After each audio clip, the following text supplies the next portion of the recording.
Azərbaycan 2024-cü ildə həbsdə olan jurnalist və media əməkdaşlarının sayına görə Avropa Şurası ölkələri arasında ilk sıralardadır.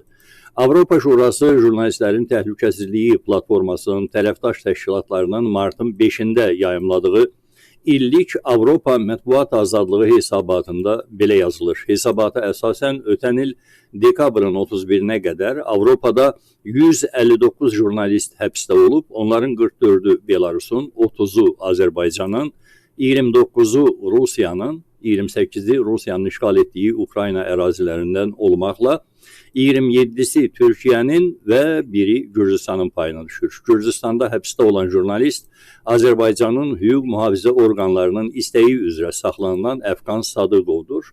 O da Azərbaycanlıdır yəni. Əgər Gürcüstanda İlham Əliyev Əfqan Sadıqovu tutturmasaydı, demək bu ölkədə məhbus jurnalist olmayacaqdı.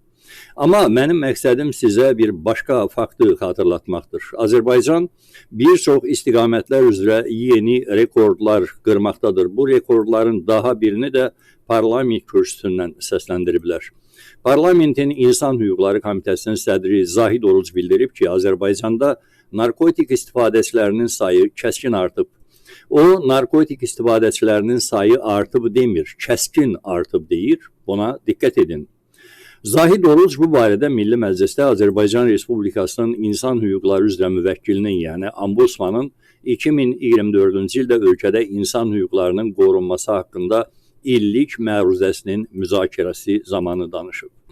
Zahid Orucun bildirdiyinə görə ölkədə 2015-ci ildə 28.555 nəfər narkotik istifadəçisi qeydiyyatdaydısa, 2021-ci ildə bu rəqəm 34 minə çatıb. Deputat əlavə edib ki, Dövlət Statistika Komitəsinin məlumatına görə 2016-cı ildə ölkədə narkoloqların sayı 91 nəfər, ötən il 67 nəfər, bu il isə 66 nəfər olub. Göründüyü kimi bir narkoloqa 500 narkotik istifadəçisi düşür. Belə şəraitdə müalicənin effektivliyi mümkün deyil.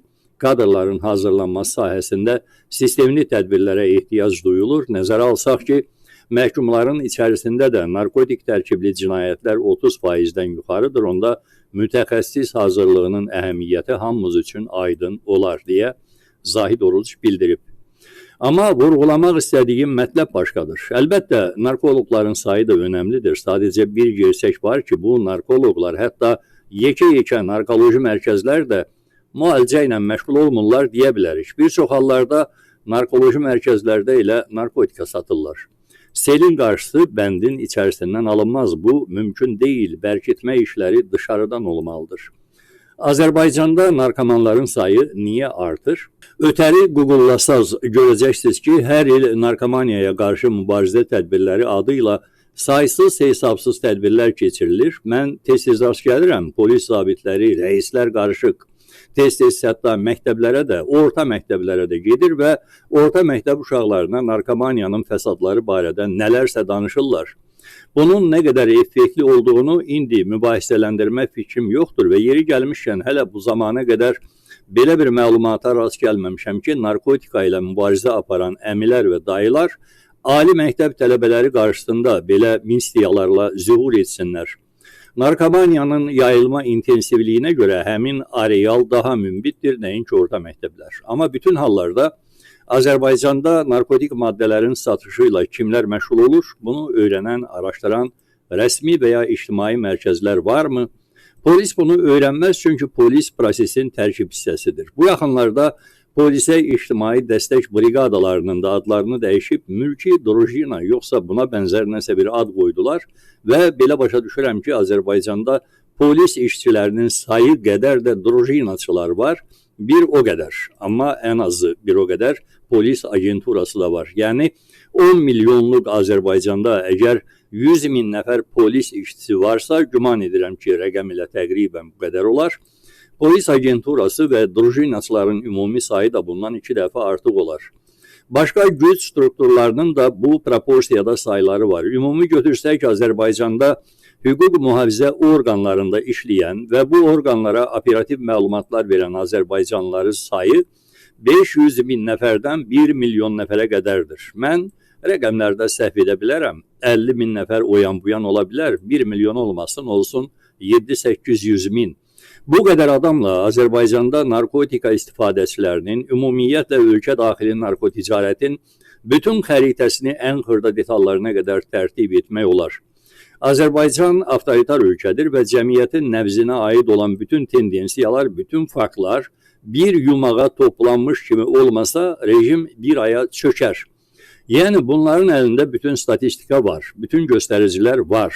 Amma narkomaniyada gündən günə genişlənir və bunu parlamentdə də səsləndirənlər var. Hərçənd rəsmi statistika özünü həmişə nikbin göstərməyə çalışır.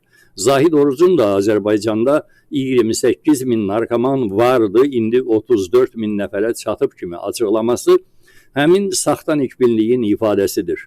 Azərbaycanda narkomanların sayı bundan ən azı 10 dəfə çoxdur. Ən azı deyirəm, siz öz təxminlərinizlə redakt edə bilərsiniz bu rəqəmi. Təkcə Bakıda narkomanların sayı bu rəsmi göstəricidən qat-qat artıqdır. Amma bütünlükdə vurğulamaq istədiyim məsələ budur. Əgər hətta Zahid Orucun rəqəmlərini də doğru saysaq, ki bu qətiyyən belə deyil, nəyə görə narkomaniya artır? Cavab belə qoyula bilərmi ki, narkomaniya ilə mübarizə aparmaq məqsədi ilə fəaliyyət göstərdiyi, yaradıldığı deyilən rəsmi qurumların hamısı narkoticarətin içindədir.